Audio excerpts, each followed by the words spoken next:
what's going on, guys? Michael Ketchen here with another episode of the Michael Ketchen Show, joined by Matthew Hitchcock, who's back. How we doing? Blew us off for the Kaylee episode, which, it went viral. Good things to go. Viral for us. Probably said some controversial things. Joined by the lovely Danielle Harasek. We had her husband on a couple weeks ago, so we wanted to get the better half of the dream team on, right? Thank you, yes. Shout out to Phil. I think we'll have him back. But I wanted to talk to you with Matt today because I don't know if your name's Danielle or Superwoman, because how many things you have going on, and you don't know what we're going to discuss on here. No. So I know you were a little nervous. Get used to it. I got some stuff out of talking to Phil, and I've got to know you a little bit. So for those that don't know, full disclosure, Danielle handles the revamped social media for myself and the company, and you're doing a great job. Thank you. But what was exciting that I did not know you were so passionate about was really you're an entrepreneur, you're a business owner, you're really big into health and wellness, and you're an amazing mom. How do you find time to fit this all fucking... I'm exhausted just talking to you. Tell people everything you got going on, and then we'll kind of work into all that. Okay. So I own AGLOW Airbrush Tanning in Windham, New Hampshire. Yes, I definitely need some of that, as you can tell. Oh my gosh. Great town. Can you Hawaii? okay. Windham. Windham. Yeah, get it right. Salem Get it folks right. over here, all right? It's true. I know. So bad. So bad. So I own that studio. I did own the AGLOW studio in North Andover as well, which I sold last year. Okay. And I have a few private clients like you for social media and any sort of digital marketing needs.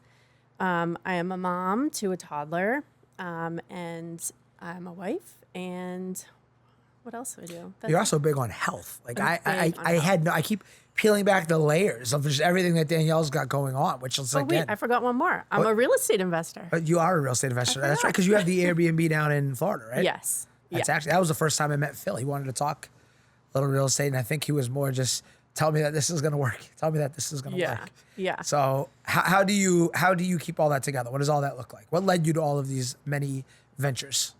Well, first half of my life was very different. I was in a totally different relationship for a long time. Okay. And I was in the corporate world. So I was just kind of like doing the people pleasing and doing what you're supposed to do and all of that. And I really wasn't like growing to my full potential. And one day I like snapped, or I had that F this moment of what you say. Oh, it's a fuck this moment. Yeah. That's what you need. Do you not curse? I curse. I haven't heard you curse. I don't know if I've ever heard. Does she curse? Doing the mom thing. She's, earmuffs, trying to keep it. The kid's fucking friendly. little. He'll be all right. He'll hear it someday. By the time he's old enough to figure this out, we're good. We're good. Everything. He'll figure it out. By the time he's, how old is he now? 3. Oh, he'll be fucking fine. We were just on vacation in where the fuck were we? Whatever holiday just went by. Christmas. And my mother-in-law said, "Oh, you don't say the F word around the kid." I'm like, "Are you fucking kidding me? This kid's 18 months. One, he doesn't know what the fuck that means. Yeah. And two, I don't get the earmuff. I don't understand it, right? I never understood it my whole life. Why are we playing make-believe? We can't build trust on a foundation of lies. What you say. Well, yeah, okay, so it's I don't funny. know. It's a little, I've whatever. heard people that are like, I don't care if my kid swears. It's more so like if they're out and about and they're just having a conversation with someone, like not swearing at them or being inappropriate that way. But kids are home smart, and they man. stub their toe and they Kids say are- fuck. Like, I mean, kids are smart. Like if you make it a big deal, they act like it's a big deal. If you just treat the word like any other word, they're not going to repeat it. It's like going to the pool, right? Oh, you disagree. I disagree. Tell me why you disagree I've with seen that. it. Well, just yesterday, like part of my language. Your toddler's but- already cursing? No, not So you cursing, are the problem. but Weston was moving and he hit Phil in the wrong spot. And he's like, "Dude, you just hit me in the nuts." And then Weston started saying, "I hit Daddy in the nuts." So just to be clear, I started by saying, if you treat it like a big deal, they'll treat it like a big deal. Your husband screaming in pain about getting hit in his nuts, I think would say is a big deal. Would you not agree with that? Well, you have to react that way. Exactly. So this is my point. So maybe if Phil had been But like, then again- "Oh, Weston, my nuts," it wouldn't have hurt. I don't know how we got here. oh, We were going Let's somewhere keep else going. over there, but now here we are. I have 3 This is where brothers. we are. This is just part of my You have 3 brothers. Okay. So back Yes. to you and the entrepreneur going that way and Weston hitting poor dad in the nuts. You were in the corporate world, you're in a different relationship, and I mean, you're a perfect example. What I talk about all the time. We meet people at different points in life, and that's how they present to you. To me, I see strong, independent, woman doing her own thing, super mom, entrepreneur. Obviously, it sounds like that wasn't the life you were living a decade ago, 5 years ago. Where are we at for context? So I was at the point where I was like, I can't do this anymore, I was 32 and I'm 40 now. Okay, so you had your fuck you moment Yep. at 32. Yep. And you've rebuilt this amazing life. Yes. In a relative short amount of time. Okay. Yes. So walk us through that. What was the mindset like then, and then how do we get here? So I was very people pleasing, and I was just doing, what I was supposed to do. I wasn't getting up early. I was sleeping all the time because I just didn't have any sort of motivation. But like I was doing really good in my career in the corporate world. I was traveling a lot, but I didn't feel like fulfilled in like all areas. Can I push you right there again? You keep giving me all these gems to push Yeah. on, because that's something we talked about. I was doing really good in my corporate career. Isn't it funny though how we're conditioned to say we're doing good at something that we don't feel good about? Yeah. I was doing really good. Were you? From like the outside, From right? their From opinion, From right? the standard, I guess. Yes. Exactly. And I think that's Yes. even that little subliminal conscious. I just wanted to point that out because it's true. a great example of what do we equate to good, right? What do we equate to success? Is success climbing the corporate ladder? Maybe for some people. But if you knew that wasn't you, I wouldn't say you're doing good. I would say you were satisfying the requirements of the corporate world, but you didn't feel fulfilled. So Yes. I'm not going to interrupt anymore. But I No, wanted you're to keep that so going. right though. All You're right. So keep going with that. Yep. Yeah. So one day I was just like, I am so unhappy and I can't do this anymore. So in the span of a few months, I filed for divorce. I sold my house and I quit my job. I had no idea what I was going to do. Just a few whirlwood. I literally moments, huh? burned my whole life to the ground. Burn the boats. Yeah, exactly. And I moved back in with my dad. I didn't even know like what I was going to do for a job. So, but I'm like, I'm smart and I'm driven. So I'm going to figure it out. So basically I started this happiness journey. Like what actually makes me happy? Because I was kind of living for other people, right? So what makes me happy? And I just kind of made a list. This is what I want in a partner. This is what I want for my career, my friends, every point of my life, my health. And so I just started taking action on all of that. I met the most amazing girlfriends. And then somehow Phil like reconnected with me on Facebook and sent me a message. And then we went on a first date. And that lasted 12 hours because we just talked and talked and talked and like put everything out there. Because I'm like, if I'm going to give this a shot with anybody, like I'm just laying it all out there. The good, the bad, the ugly. And You he put did that the all same. on him on the first date? Oh, he did too. Oh, wow. That was it. No, the thing That is, happens now, though.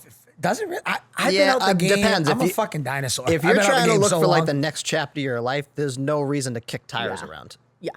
But also, let me just put a little pretext to that. We went to high school together. So it was like I kind of knew part of his life. So it wasn't absolutely full crazy on, Yeah. like, here's my... Exactly. Like he knew my brothers. And so So you it had was similar like, experiences growing up that yeah. Can we talk Yeah. about Phil having some game, just shooting a shot on Facebook? I mean, look at this guy. He's really Closer. smooth and charming. The yeah. closer. I call him the closer, right, on social media. Okay. So a 12-hour date where you two didn't terrify each other. Yeah. Yeah. And then you said, I'm going to lay out this plan, intentional. Yeah. And then you went and you decided to do it. Yeah. And I was honest with him. Like, I don't know where my life's going, but I'm like trying to figure this all out. I was like, oh, I'm going to move to California. He still teases me to this day. He's like, can you imagine if you're stuck out there? But anyways. During COVID, that would have been, Yeah. with what I know about you, that wouldn't have gone very well. No. That would have been crazy. Okay, so you Yeah. lay it on out. So also during that time about health and wellness, I, was having like all these weird allergic reactions to things, which I now know was like from stress. But I started looking into like this product. What are these ingredients? What's going on in my body? What's going into my body? And then I realized that like I barely drink, I don't smoke, but I'm rubbing carcinogens on my scalp. It like terrified me. What's a carcinogen? In shampoo, like so many chemicals. You think I and use shampoo, Danielle? She comes on this show and insults the host. The levels of disrespect. you probably do some beard shampoo or something like that. Oh, fucking, all right, so carcinogens. soap, Okay. anything. So that led me down to learning more about ingredients in our personal care products, which led me to AGLOW with spray tanning because the ingredients in AGLOW products are very clean. And there's See, I thought spray tanning was like really bad. That's why I couldn't figure this out. One of the things I wanted to get into, because like I see Yeah. spray tanning, and I'm thinking like, remember like the Hulk Hogan like 80s shit?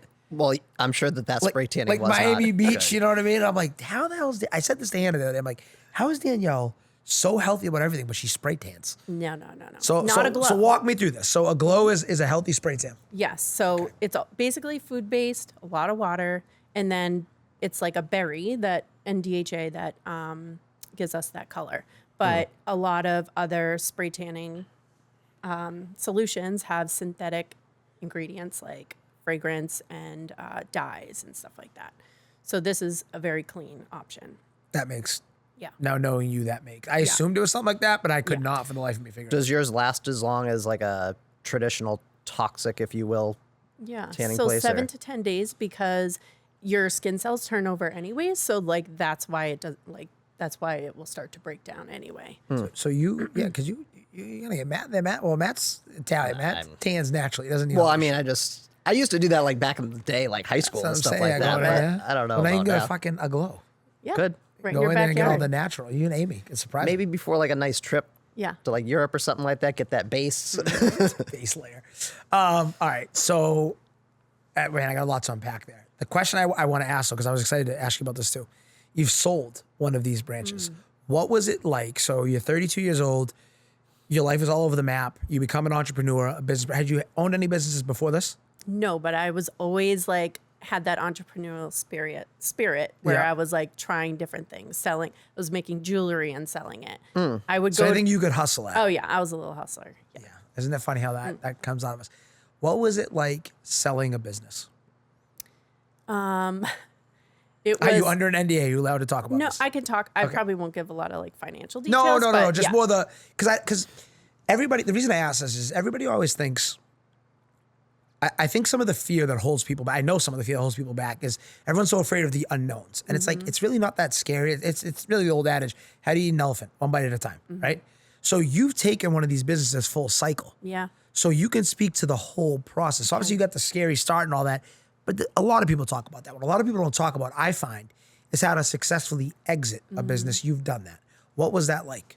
It was amazing, mostly because of who I was selling it to, I think, who made the process so wonderful. We actually were joking at the closing table with the lawyers, like, this is probably the weirdest transaction you've ever had because we were both in our glow clothes, like hugging each other, so excited.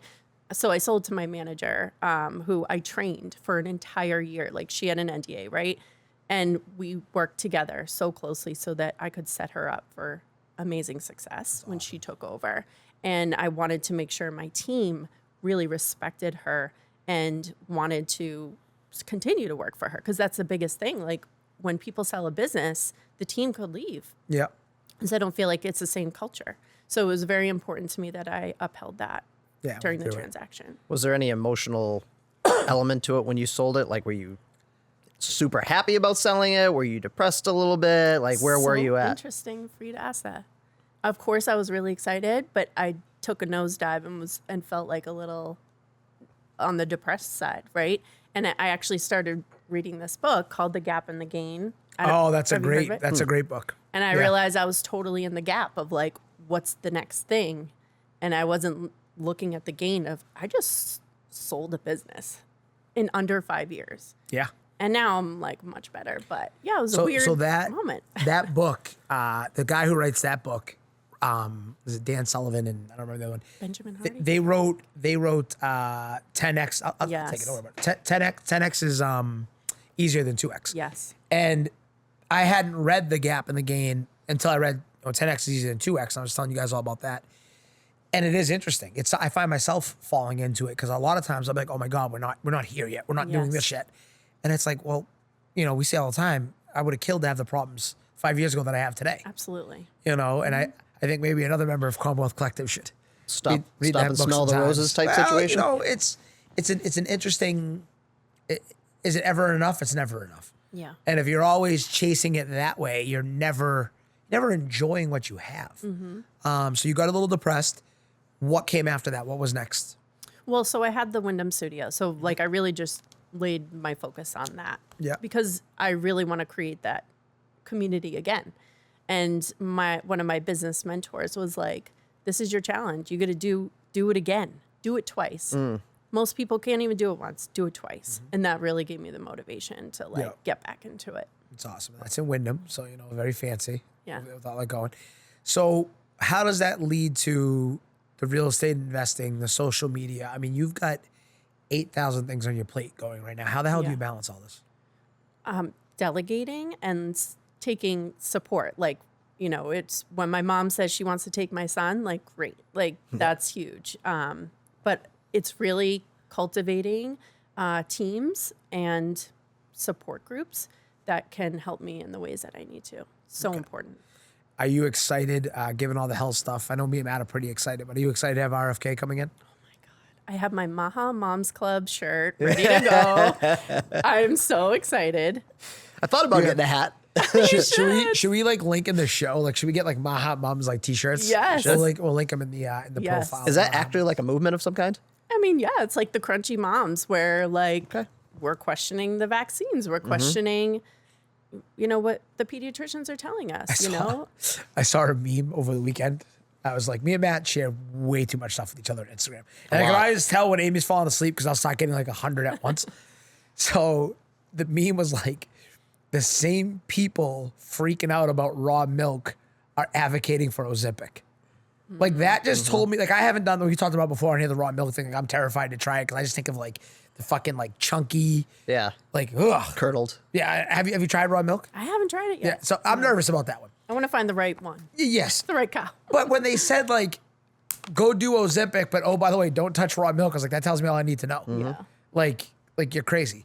But I am so excited for him to come in because, you know, and actually I think they're coming on the I know they're coming on the podcast. I think Kaylee got in touch with them.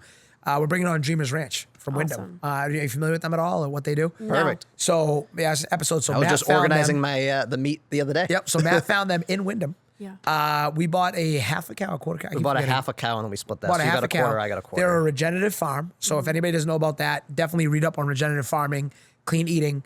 And when I was on their website, the reason I want to bring them on is not only the regenerative farm, they do an entrepreneurial program for people who are interested in farming and regenerative farming right here in New Hampshire. Amazing. So it's like that clean eating is right here. And I think it's just, I think as a country, I mean, we just need to get back to health is everything. I mean, it's an everyday struggle.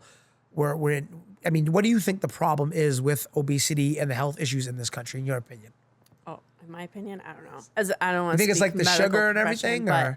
Well, I mean, how do you feed your son? Pretty clean, I imagine? Yeah, so I focus on ingredients. I don't, I mean, of course, I look at sugar and all that, but ingredients to me are the most important part. I remember was it the first time I was here, you were talking about natural flavors, and I was like, Probably, yay! Yeah, somebody natural flavors. knows Yeah, that. that's Yeah. fucking insane. Hormone disruptors, we got all that stuff going on. Exactly. A hormone disruptor? Yeah. I don't know, Amy could tell you more about it. I was like, I don't even know what that means. Yeah. That's I like just- the shampoo, the soap. There's or like a candle, A carcinogen. or a carcinogens. candle that's scented like that. Yes. That type of stuff's not good for you. Yeah. My Yankee candles are bad. Terrible. I love my Yankee candles. Oh, they're I get so it. bad. I get it. Why are Yankee candles bad? There's so much synthetic fragrance. Because how was that scent created? Oh, because it's not real? I didn't think of My that. thing when I like finally grew up and I was like, you know, the gummies that are like watermelon flavored and strawberry flavored. Who decided that watermelon tastes like that? Because that's not watermelon. It's true. That's a really good point. I never And thought like of the that. strawberry Damn it, flavor. Matt, you're that's like not inceptioning strawberry. me out here. I never even thought of that. That's not strawberry. That's like coconut. Yeah. I love fake coconut. I wish real coconut. Every time I bite into one, every time we go to one of those tropical vacations, you're getting those stupid fucking giant coconut. Like, this shit don't taste like coconut. Well, that actually does taste like coconut. What I'm used to doesn't taste like coconut. Yeah. Very interesting. Okay. So my investment property with my best friend Courtney is called Healing Spaces Getaways, and we focus the property on non-toxic products. So like organic cotton sheets. Yeah. Any candles or anything we have in there are non-toxic. Do you guys advertise that? Yeah. When you push it out there? Yep. Okay. Yep. And then there's like a welcome packet that has all the local organic restaurants and And where is this property so people, in case in people want Naples, to check it out? Florida. All right, if you get us a link, we'll throw it in the show notes. We'll have Jake put it in. But yeah, in Naples, Florida. And that's a really good idea. Yeah. Do you guys see people, has that translated, is anyone purposely booking for that? Has anyone mentioned that? That's one of the reasons they looked at it yet, or has that not happened? Well, so we're lucky to get an annual renter in there. So We have an annual rent? Danielle, you can't talk about an Airbnb. We can't even go. Wait, it's not Airbnb, because you have an though. annual renter. It's just a rental. it's a rental. I got you. It's not Airbnb. I thought it was like a short term. I'm like, thought- well, I fuck thought- this No. lady. I want to go get a natural process. Yeah. But the goal is to have one locally here, maybe in Algonquin or somewhere in New England, where we can be. Put you up in Airbnb. Kennebunkport. They fucking love that shit. Oh yeah, for sure. Give me all your weird, That shit's expensive too. That's what people don't talk about. It's like, that's what I think the big problem in the country is that, and I think it's solvable, but no one wants to talk about it. The way to eat clean and healthy is expensive because of basically proximity and exposure. And it's crazy. Like I eat a lot of meat, obviously being mostly carnivore. And like I eat a lot of bison. So I go to McKinnon's and I never even look what I spend. I literally like, hey, give me 3 pounds of bison. It's me and Hannah. We don't have kids. I don't have to think of. So I looked the other day. That shit is like $17 a pound. Yeah, I know. McKinnon's is making a killing off of me. Yeah. But I was like, oh my God, if you had kids and a family and 4 kids, how do you eat like this? So any tips as a mom, like what can you do for this? It's just prioritizing. Solve the world's problems, Danielle.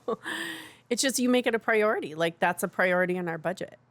It's non-negotiable. We're buying like organic or clean ingredient. How you gonna police it like when he goes to his friend's house? Like you're gonna threaten their parents? Well, like no. But like at daycare, they had to you have to sign something saying if somebody brought in donuts or they had a party, is he allowed to eat it? And I was like, no. Phil's like, don't be so lame. Like, let the kid live a little. No, Phil. Danielle's right on this one. I mean, it's gonna be like Tom Brady out here. It's gonna have no. I mean, it's like a 90-10. Yeah. 90% eat clean, 10%. Yeah. Man, that sugar hits you like crack in the vein. Those little kids. I mean, the get hard hooked on part, that shit. it's like going out to eat too. Like, Yeah. That's what I struggle with all the they're travel all and everything. It's like, generally how do you eat cooking. clean? They're generally cooking with seed oils. Although there is an app, you probably have it, I'm assuming, but there's an app that tells you like the restaurants that don't use seed oils in their Get food. out of here. Yeah. You know what it's called? Do you remember? I don't remember. I'll have to look it up. Have you ever heard of the Blue Zone? I What is it? watched a Netflix documentary, and that So what like that is. Naples is in a blue zone. So a blue zone means they promote like healthy cooking and eating and all of that. So Called a Blue Zone? yeah. I did not know about this. there was a show, but it was more geared like in Europe, and they end up going through regions, and they were talking about like how old people were when they were like passing away. Like in Italy, like people living to like 90, 100 years old, and they're eating pasta all the time and all that stuff. But those were like blue zones too. We got a friend who thinks none of that matters, which just kills me. You know, it's just how much you work out. Calories in, calories out. I'm like, you an idiot. Like I go to Europe and I can eat bread and I can eat pasta and I can do whatever I want and lose weight. I come over here, I just got back from Puerto Rico, I'm like 20 pounds heavier. Because it's all fried Rice and beans. and chicharrones Yeah. and felt great, but it's a terrible At the idea. time. Yeah, at the time. But yeah. So before we let you get out of here, because I'm sure we're gonna have you back a couple of times, I'm gonna ask you the question I've asked some guests. Looking to the future, it's 5 years in the future. What do you want your average day to look like? You know what's really cool about that? Because I've heard you say that before, and I'm already living like that dream Tuesday, like you always say. Yep. I'm living that dream Tuesday, like being there in the mornings when my son wakes up and being there when he goes to bed. Like those are really important moments. That's and I don't want that to stop. So like 5 years from now, I want to be doing that same thing too. That's beautiful. Yeah, that's my priority. But yeah, I don't know. Just keep finding new ways to innovate with entrepreneurship, and I think you'll be doing it. Another Glow franchise, maybe? I don't think so. No? No. I mean, I really love working on the marketing for AGLOW, so I can see myself leaning much more into that. I'll tell you, I think I feel bad for whoever gets in your way with whatever you want to attack. Where can people get a hold of you? Where can they learn more about you? On my Instagram, Danielle.Harasek is the best place. But I have to spell Harasek for everybody because I mess it up every time. Yeah. I can't. I always want to say Harris, and I don't know why. I'm like, the names just be Harris would be a lot easier. But listen, we can't thank you enough for being here. It was an awesome episode. Thank you. And as always, bet on yourself.